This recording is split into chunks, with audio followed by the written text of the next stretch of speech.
Hi, this is Sandra Henry Stocker, author of the Unix as a Second Language blog on Network World. In today's 2-minute tip, we're going to look at the ping command, one of my favorite tools for some very easy troubleshooting. To use ping, just type ping, followed by the name of some remote system. Let's look at Network World.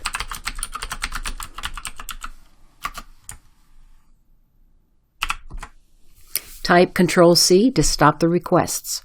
What you don't see is that ping is sending out packets called echo requests that simply ask the remote host to respond.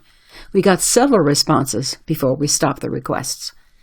Ping is useful for troubleshooting because with one very simple command, it tells you, 1, that the remote system is running, 2, that your network connection is working, and 3, that naming services, the tools that turn system names into IP addresses, is functional.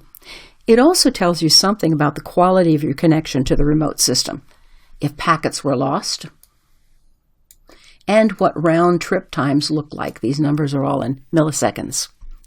If your connection is bad, you might see significant packet loss and slow trip times. Well, that's your 2-minute Linux tip for today. If you like this video, please hit the like and share buttons.